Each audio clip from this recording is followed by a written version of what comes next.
What if the most unbelievable alien encounters didn't come from science fiction, but from history itself?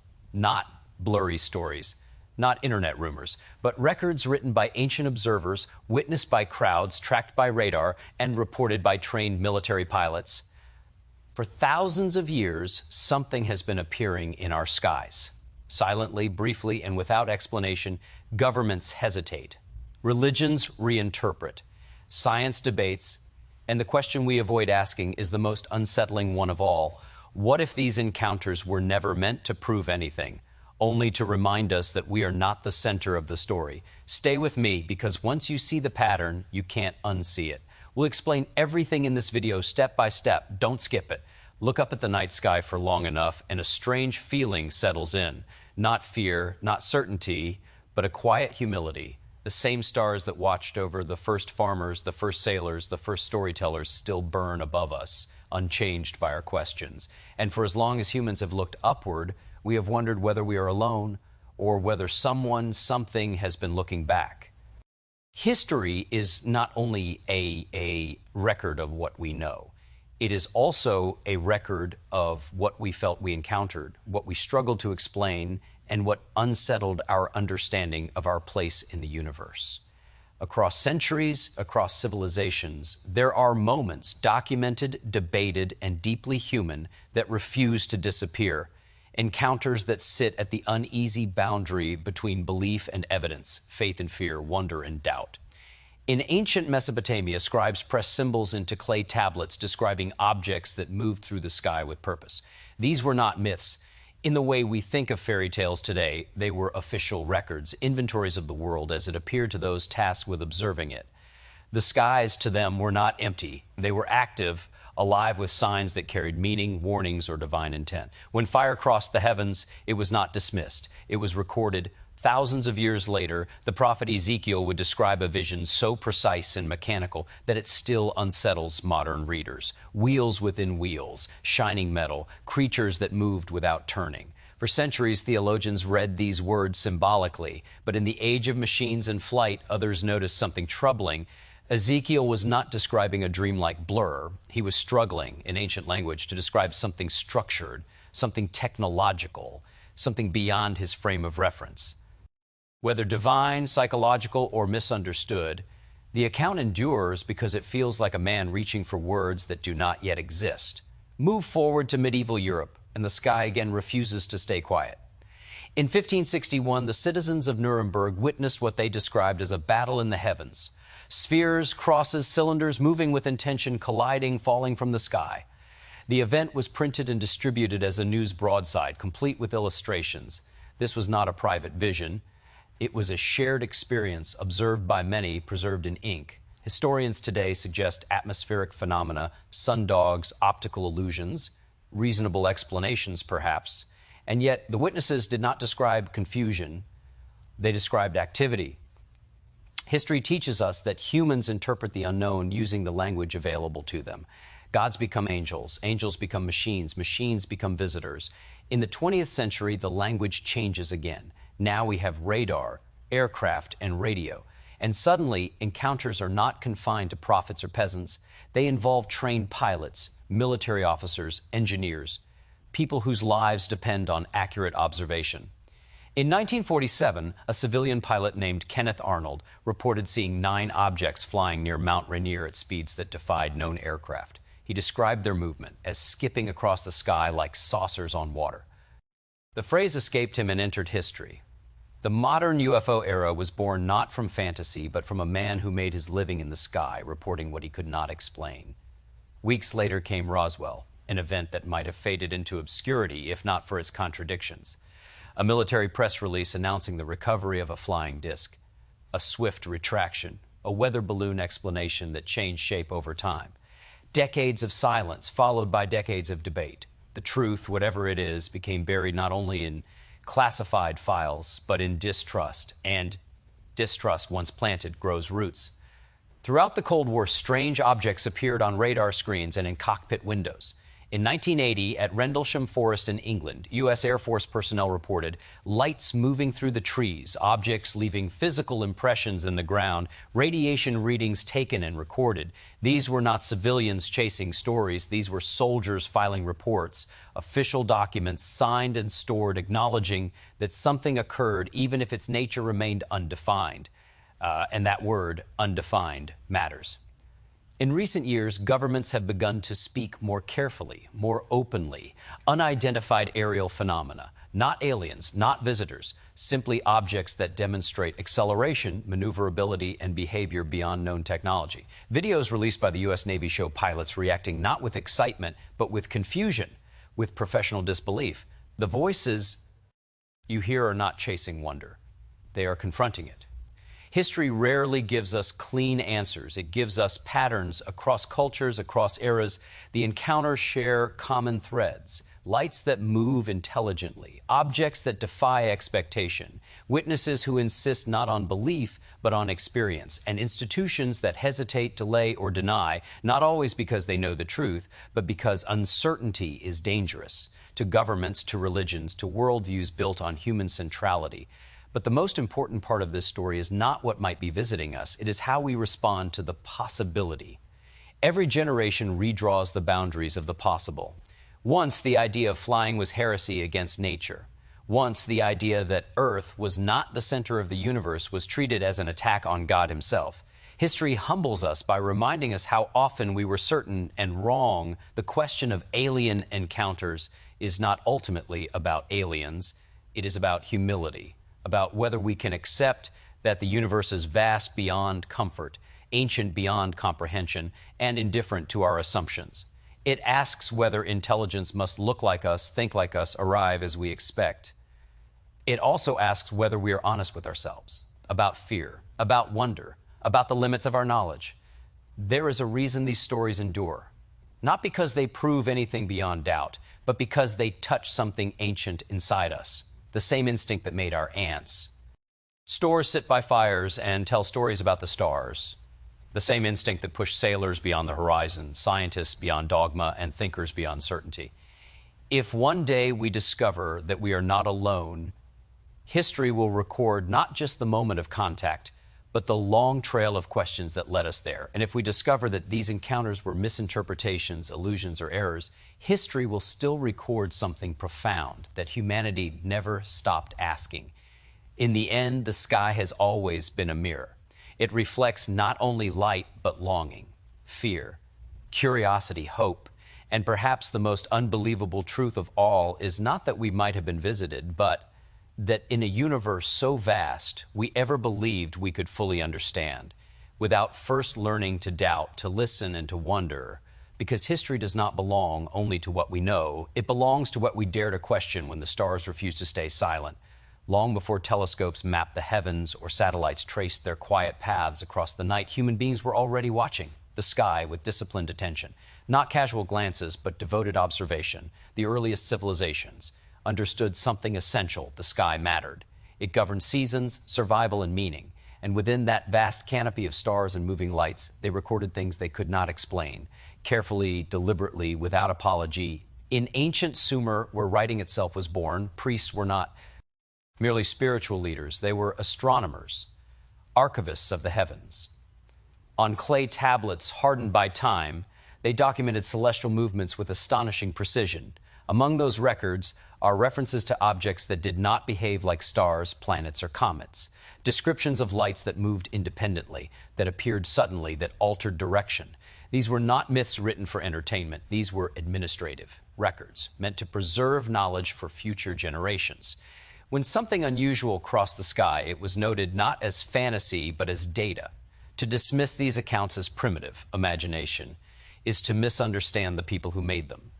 These societies depended on accuracy. A misread sky could mean famine or survival. Their observers were trained to recognize patterns, to distinguish the ordinary from the anomalous. When they wrote that something strange appeared above them, it was because it did not fit the known order of the cosmos.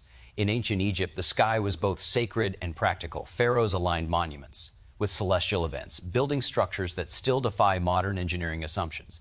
Within their texts and hieroglyphs are references to shining ones who descended from the heavens, beings associated not merely with divinity, but with instruction. The gods, as they were called, were often described not as distant spirits, but as present entities, arriving, departing, traveling through the sky in luminous vessels. The language of divinity may veil the experience, but the consistency of imagery raises uncomfortable questions about where symbolism ends and observation begins. Across the ancient world, similar patterns emerge. In India's Vedic texts, written thousands of years ago, there are descriptions of Vimanas, flying craft capable of moving through air and space, emitting light, producing sound, and traveling immense distances. These accounts are woven into epic narratives, yet they include technical details that feel oddly concrete: propulsion, metallic construction, aerial battles witnessed from the ground. Whether allegory or misunderstood memory, the persistence of these descriptions suggests something more than pure imagination. In China, imperial astronomers were required by law to document unusual celestial events. Their records, some stretching back over 2 millennia, speak of guest stars and wandering lights that appeared without warning, moved against the wind, and vanished without trace. These accounts were not optional. Failure to record celestial anomalies was considered a dereliction of duty. The sky was believed to reflect the health of the empire itself, and so nothing was ignored. Among eclipses and comets sit reports that do not conform to known astronomical phenomena. Even in ancient Rome, a civilization grounded in pragmatism and military discipline, historians recorded strange aerial events: shields glowing in the sky, fiery objects hovering above cities, objets, ECTs that followed armies, observed by soldiers accustomed to distinguishing threats from illusion. These were not stories whispered in taverns. They were included in official histories, preserved alongside battles and political upheavals, suggesting the observers believed them worthy of the historical record. What is striking is not that ancient people lacked explanations, it is that they resisted silence. They named what they saw using the vocabulary available to them: gods, messengers, omens, but they did not pretend the events did not happen. The sky intruded upon their certainty, and they responded by recording, not erasing. Anthropologists often note that cultures separated by vast distances developed remarkably similar sky myths: beings descending from above, teachers arriving from the heavens, lights that guided, warned, or watched. The similarities are often attributed to shared human psychology, the universal tendency to look upward for meaning. But psychology alone does not explain consistency in behavior, movement, or description. It does not explain why so many cultures independently described objects that fly without wings, that glow without fire, that move with intention rather than drift. Modern readers are tempted to sanitize the past, to translate mystery into metaphor so it no longer unsettles us. But ancient observers were not naive. They lived close to nature, understood the rhythms of their environment, and recognized when something violated expectation. Their world was already filled with wonder. It did not need embellishment. Perhaps the most revealing detail is how rarely these encounters are described with awe alone. Often they are recorded with unease, with caution, sometimes with fear. The sky was not always benevolent. Strange objects were seen as disruptions to the natural order, events that demanded attention precisely because they did not belong. When modern science emerged, it did not erase these records, it reframed them. The language of gods became the language of superstition. Ancient witnesses were quietly dismissed as symbolic thinkers, incapable of objective observation. Yet the irony remains: we trust their calculations of eclipses, their architectural precision, their agricultural timing, but doubt their testimonies when those testimonies challenge modern comfort. History does not guarantee truth, but it preserves experience.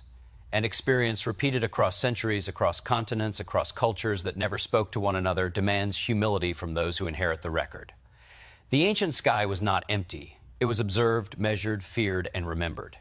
And within those memories lie accounts that do not fade with time, that grow more provocative as our own technology begins to resemble the very things our ancestors struggled to describe: objects that move silently, lights that hover without explanation, machines that would have been indistinguishable from gods to those who first looked up and chose not to look away. Sacred texts are often approached as vessels of faith, moral instruction, and spiritual reflection, but they are also historical, documents shaped by human witnesses trying to describe experiences that overwhelmed their language. Long before engines, electricity, or flight entered human vocabulary, writers struggled to capture encounters that felt physical, structured, and deliberate. What emerges from these texts is not a chorus of vague visions, but a pattern of description that feels uncomfortably precise, as though ancient observers were translating technology into theology. In the Hebrew Bible, the book of Ezekiel stands apart for its unsettling specificity. Ezekiel does not speak in metaphors alone. He measures, he compares, he repeats. He describes a storm cloud approaching from the north, fire flashing continuously, brightness surrounding it, and within it, something that appears constructed. 4 beings, each with straight legs, feet like burnished bronze, wings that produce thunderous sound, and then the detail that refuses to be softened by symbolism, wheels intersecting wheels, moving in any direction without turning, rims full of what he calls eyes, gleaming like crystal. The entire structure rises from the ground, hovers, and ascends into the sky. Ezekiel is not praising, he is struggling. His language bends under the weight of something he does not fully understand. For centuries, theologians insisted this was purely spiritual image. Yet Ezekiel repeatedly insists on physicality. He describes the sound, the motion, the spatial relationships. He falls to the ground not in worship, but in shock. Modern readers, familiar with machinery, notice something ancient readers could not name: articulation, propulsion, symmetry, control. In the book of Exodus, Moses encounters a burning bush that emits light and heat, but is not consumed. The voice that speaks from it gives instructions, identity, authority, fire without fuel, communication without visible source. The story has long been framed as miracle, but to the witness, it was an encounter with something that violated natural rules while remaining physically present. Moses is not dreaming. He is tending sheep. The event interrupts routine life, not ritual expectation. Later, during the Israelites' journey through the wilderness, they are guided by a pillar of cloud by day and fire by night. It moves, it stops, it leads, it descends upon the tabernacle with measurable effect. The people are instructed not to approach too closely. The presence is described as powerful, dangerous, controlled. Whether divine or misunderstood, it behaves less like metaphor and more like an operational object with purpose. In the New Testament, the story continues. At the birth of Jesus, a star appears that does not behave like a star. It moves, pauses, and positions itself precisely over a single location. Astronomers have attempted to explain it as a conjunction or comet B. UT neither explains intentional movement. The Magi follow it not because it is beautiful, but because it guides. Navigation implies intelligence, or at least function. At the resurrection, witnesses describe angels not as ethereal spirits, but as beings in shining garments, appearing suddenly, causing fear, delivering messages, then vanishing. The tomb is described as affected physically. Stone moved, guards incapacitated. The encounters leave measurable aftermath, not just emotional transformation. Move east, and similar patterns emerge in Islamic tradition. In the Quran, the Prophet Muhammad's night journey describes travel beyond earth, guided by a being ascending through layers of the heavens. The language emphasizes speed, transition, and structured realms. The experience is debated as spiritual or physical, yet it is described with clarity, sequence, and encounter. Muhammad returns changed, shaken, compelled to speak of what he experienced. In Hindu texts, the Mahabharata and Ramayana offer descriptions that feel startlingly modern. Vimanas are not clouds or chariots of mist. They are vehicles. They are boarded. They travel vertically and horizontally. They emit light, produce sound, and in some passages, engage in aerial combat using weapons that flash like lightning and destroy cities. The aftermath is described in ways that resemble radiation sickness, hair falling out, poisoned water, scorched earth. Symbolism may be present, but the sensory detail feels rooted in observation rather than abstraction. Buddhist texts describe celestial beings descending in luminous forms, appearing within confined spaces, speaking, then departing upward. In some accounts, the Buddha himself ascends into the heavens and returns. These are not presented as dreams. They are public events, witnessed by followers, recorded to preserve sequence and meaning. Across Mesoamerica, the Maya and Aztec civilizations recorded gods arriving from the sky, teaching agriculture, astronomy, and governance, then promising to return. Quetzalcoatl is described as a being associated with light, flight, and knowledge, departing eastward into the sky. When European ships later arrived, some mistakenly interpreted them through this ancient framework, a reminder of how prior encounters shape future understanding. What ties these traditions together is not theology but structure. Beings arrive, they communicate, they demonstrate power, they depart. The encounters are rarely gentle. Witnesses fall, tremble, lose speech, fear death. These are not comforting visions crafted for devotion. They are disruptive events that challenge the observer's understanding of reality. Critics argue that ancient people mythologize natural phenomena. But natural phenomena do not deliver instructions. They do not engage in dialogue. They do not display controlled motion or intentional presence. Lightning does not land, speak, and leave. Stars do not guide travelers with precision. Storm clouds do not issue commands. Language is the key limitation. An ancient witness had no words for engine, craft, propulsion, or technology. They used the vocabulary of their world, throne, fire, wheel, angel, glory. To dismiss their testimony because they lacked modern terminology is to punish them for honesty. History reminds us that today's metaphors often become tomorrow's mechanics. What was once called divine fire is now plasma. What was once a heavenly voice is now radio transmission. What was once an impossible ascent is now routine orbit. These texts do not ask us to abandon faith or embrace certainty. They ask us to read carefully, to listen to the human voice behind the scripture, the witness who stood before something unfamiliar and reached for meaning with the only tools available, writing not to confuse future generations, but to remain faithful to an encounter that refused to stay silent. When strange things appear in the sky, the easiest explanation is solitude. A single witness can be mistaken. Memory can bend. Fear can exaggerate. History has always understood this, which is why the moments that refuse to fade are not solitary experiences, but shared ones. Moments when entire communities stop what they are doing, look upward together, and struggle to describe the same impossible sight using the same uncertain words. Mass sightings occupy an uncomfortable place in the historical record because they resist easy dismissal. They are not confined to folklore or rumor. They appear in newspapers, court records, official correspondence, and printed illustrations. They involve witnesses who did not know one another, who had nothing to gain, and who nevertheless reported strikingly similar details. In the summer of 1561, the citizens of Nuremberg awoke to a sky that seemed to come alive. According to the broadsheet printed shortly afterward, men, women, and children saw spheres, rods, crosses, and cylindrical objects moving rapidly across the morning sky. Some appeared to chase one another, others collided. Some fell toward the earth, trailing smoke. The event lasted long enough for panic to spread and prayers to begin. The account was not written decades later through the haze of memory. It was recorded almost immediately and distributed publicly, accompanied by a woodcut illustration showing the objects exactly as witnesses described them. The Nuremberg event was not isolated. 5 years later, in Basel, Switzerland, residents reported dark spheres flying across the sun at sunrise, moving erratically, changing direction, and disappearing. Once again, the event was documented and printed. Once again, the language was careful, restrained, and communal. These were not religious visions. They were skyward observations made by people who expected the heavens to behave predictably. Skeptics suggest atmospheric phenomena, optical illusions, rare celestial alignments. These explanations may account for shape or color, but they struggle with behave. IOR.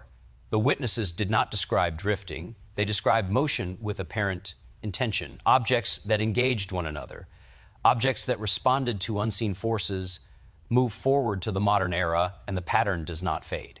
In 1896 and 1897, newspapers across the United States reported sightings of a mysterious airship. Long before airplanes became common, residents in multiple states described a large structured craft with lights moving against the wind, sometimes descending close enough for conversation. Some witnesses claimed to see occupants. Others described mechanical sounds. The reports came from farmers, sheriffs, journalists, and engineers. The descriptions varied in detail, but not in essence. The airship wave is often dismissed as hoax or mass hysteria. Yet the coordination required to sustain such reports across vast distances in an era without rapid communication challenges that assumption. No single inventor claimed responsibility. No wreckage was ever produced. The stories appeared, spread, and vanished, leaving behind questions rather than answers. In 1917, in Fatima, Portugal, tens of thousands gathered expecting a religious miracle. What occurred was not subtle. Witnesses reported a luminous object in the sky, moving erratically, changing colors, descending toward the crowd, causing panic, then ascending again. The event was reported by believers and skeptics alike, including journalists who had arrived to debunk it. Clothing soaked by rain was suddenly dry. The ground appeared altered. People described fear rather than ecstasy. Whatever one believes about its meaning, the scale of the witnessing makes it historically significant. The 20th century introduced radar, photography, and aviation, but mass sightings persisted. In 1952, multiple unknown objects appeared over Washington, D.C., tracked simultaneously by radar at National Airport and Andrews Air Force Base, and observed visually by pilots and ground personnel. The objects maneuvered in ways known aircraft could not.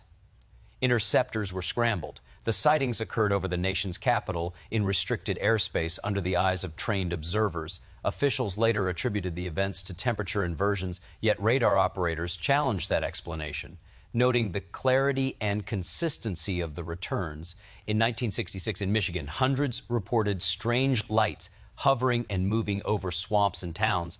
Law enforcement officers were among the witnesses. The explanation offered, swamp gas, became a cultural punchline, not because it resolved the mystery, but because it felt inadequate to those who had seen structured lights rise, move, and vanish. Perhaps the most compelling modern mass sighting occurred in 1994 in Rua, Zimbabwe. More than 60 school children reported seeing a craft land near their school during recess. They described the same object, the same beings, the same movements. They were interviewed separately, immediately, by teachers, psychologists, and researchers. Their stories did not drift. They remained consistent over time. The children spoke not of terror, but of confusion and intensity, of being observed in return.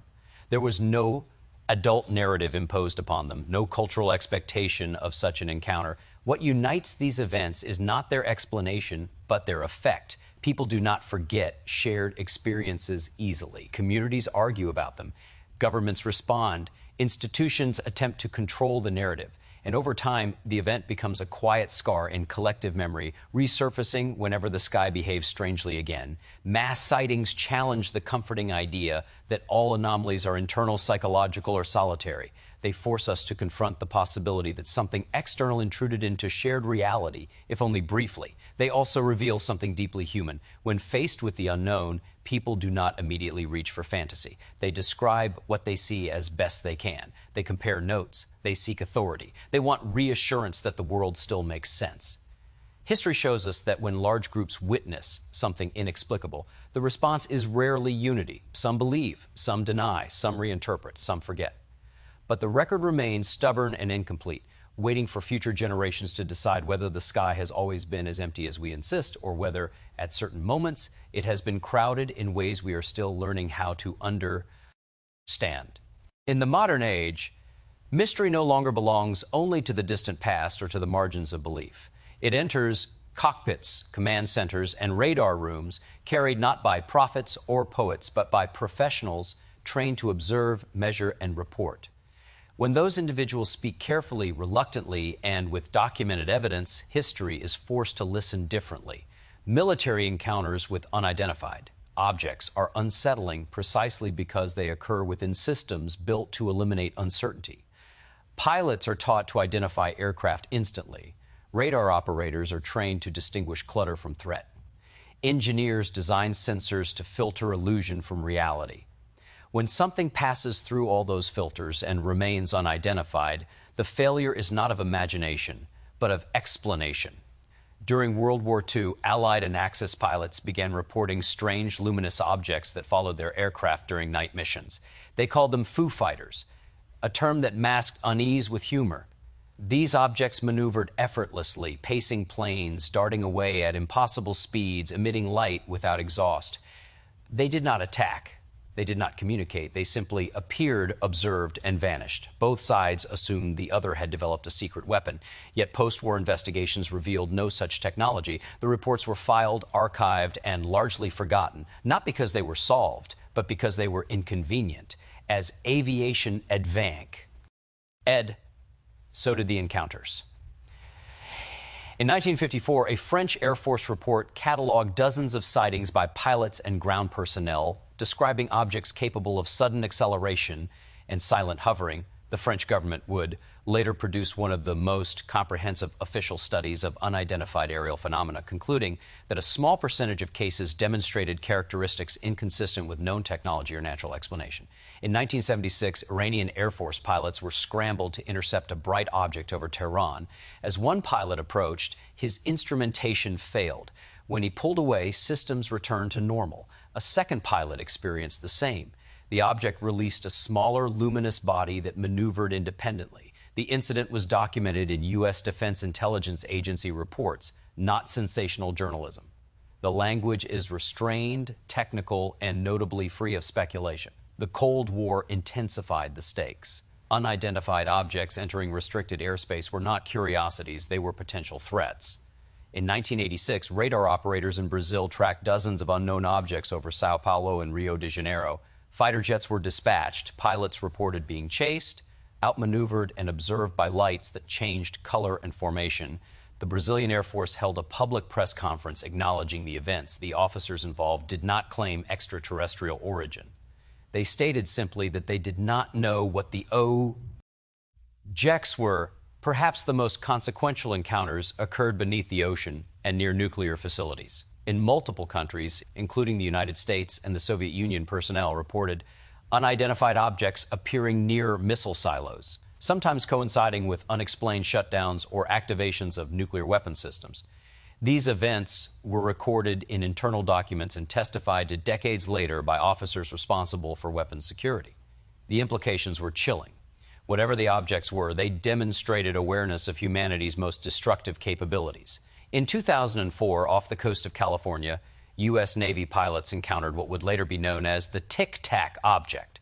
Tracked by radar, observed visually, and recorded by infrared sensors, the object descended from high altitude to near sea level in seconds, hovered, then accelerated beyond pursuit. Pilots described it as smooth, wingless, with no visible propulsion.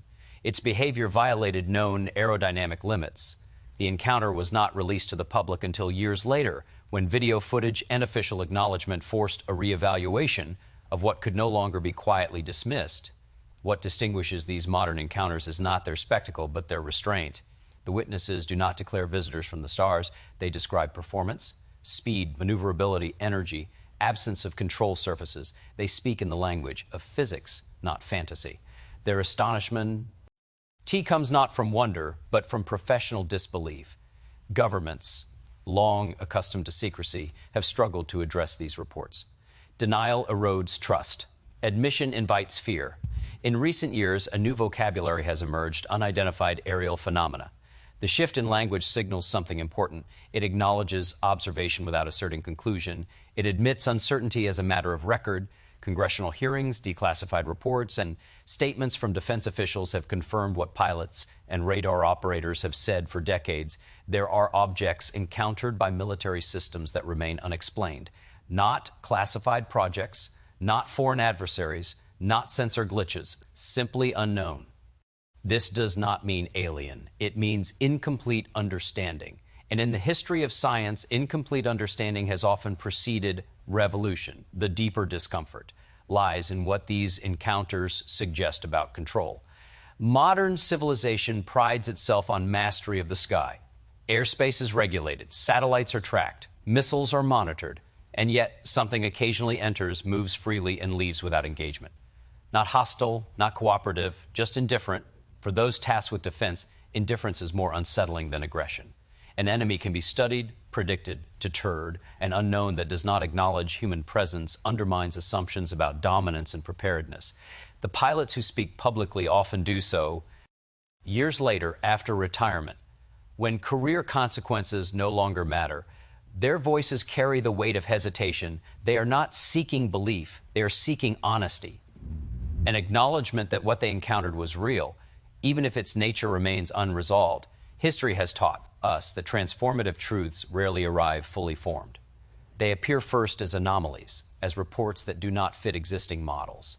They are resisted, minimized, explained away.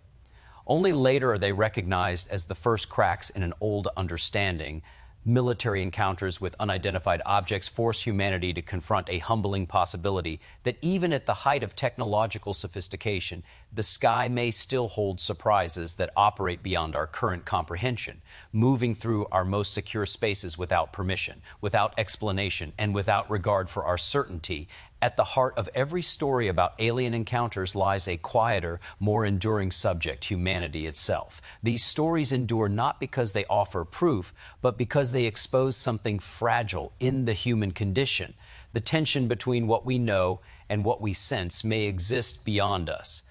Across time, encounters with the unknown have acted less like answers and more like mirrors, reflecting our deepest uncertainties about who we are and where we belong. From the beginning, human beings have struggled with scale. The night sky dwarfs our cities, our empires, our lifetimes. To look upward is confront insignificance, and history shows that we have rarely been comfortable with that feeling. Alien encounter stories, whether ancient or modern, often emerge during moments of cultural anxiety, times when old explanations no longer satisfy, when the future feels uncertain, when faith in human mastery begins to crack. They surface not as distractions, but as expressions of unease. What is striking is how rarely these encounters are framed as triumphs. They are not stories of conquest or domination. They are stories of interruption. Something appears without invitation. It does not ask permission. It does not explain itself. It simply exists briefly in our shared reality and then departs. The witness is left changed, not empowered, confused, humbled, sometimes afraid, sometimes quietly transformed. Psychologists note that the human mind seeks patterns, but history reveals something deeper. Humans seek reassurance that reality is stable, that the rules they live by are complete. Alien encounter narratives destabilize that comfort. They suggest that intelligence may exist beyond human categories, that technology may operate beyond our understanding, that observation itself may not be mutual. To many, this is not thrilling. It is deeply unsettling. That discomfort explains the fierce divide such stories create. Believers and skeptics are not merely arguing over facts, they are defending worldviews.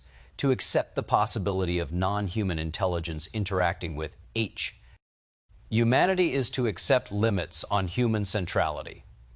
It challenges religious interpretations that place humanity at the center of creation. It challenges scientific confidence in the completeness of current models. It challenges political assumptions about sovereignty and control. History shows that societies rarely embrace such challenges gracefully. When confronted with ideas that diminish human exceptionalism, institutions often respond with denial or ridicule. Not because the idea is false, but because it is destabilizing. Laughter becomes a defense mechanism. Mockery becomes a shield. The topic is pushed to the cultural margins, labeled fringe, not necessarily to disprove it, but to contain it. And yet, the stories persist. They persist because they resonate with the truth humans have always known but struggled to articulate, that intelligence did not begin with us and may not end with us. Every major scientific shift has reinforced this lesson. Earth is not the center of the universe. The sun is one star among billions. Our galaxy is one among countless others. Each discovery has forced humanity to step backward from imagined importance. Alien encounter narratives follow this same arc. They do not assert domination by others. They suggest indifference, observation, curiosity. The idea that we may be noticed but not prioritized is perhaps more unsettling than invasion. It implies that humanity is neither alone nor exceptional, just present. The emotional core of these stories often lies in silence. The lack of explanation, the absence of communication. Witnesses describe objects that appear, perform, and disappear without acknowledgement. No greeting, no warning, no closure. This absence haunts the human psyche because we are storytellers by nature. We crave narrative completion. Alien encounters deny us that comfort. In this way, these stories resemble encounters with natural disasters or profound loss. They are events that do not explain themselves, that leave behind questions rather than meaning. And history shows that humans respond to such experiences by building stories, not to deceive, but to survive psychologically. Alien encounters also reveal a paradox in human confidence. We pride ourselves on intelligence, yet recoil at the idea of encountering intelligence greater than our own. We celebrate exploration, yet fear being explored. We search the universe for signs of life, yet struggle with the emotional implications of finding it. This contradiction sits quietly beneath modern space programs, scientific initiatives, and public fascination with unidentified phenomena. There is also a moral undercurrent. If non-human intelligence exists and has observed humanity, what does it see? A species capable of compassion and cruelty, of creativity and destruction, of curiosity and fear. Nuclear weapons, environmental collapse, global conflict. Some alien encounter narratives reflect this anxiety directly. Portrait. Ying observers who seem concerned with humanity's destructive capacity rather than its achievements. Whether literal or symbolic, the message resonates because it aligns with human self-doubt. These stories endure not because they promise salvation or doom, but because they refuse certainty. They live in ambiguity, where history often lives before clarity arrives.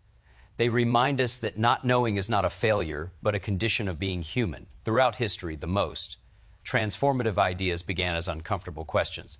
They were resisted not because they lacked evidence, but because they demanded humility. Alien encounter stories occupy this same space. They do not demand belief, they demand reflection. They ask whether humanity can accept mystery without surrendering reason, whether curiosity can coexist with skepticism, whether wonder can survive without turning into fear. In the end, these narratives may tell us less about visitors from elsewhere and more about our readiness to face the unknown honestly. They reveal how deeply we need the universe to make sense on human terms and how often it refuses. They show us a species still negotiating its place in a cosmos that grows larger and more indifferent with every discovery, a species caught between awe and insecurity, between longing and restraint, between the desire to be alone and the fear that we never truly were. Thanks for watching this. Vito and Don T. Forget to like and subscribe.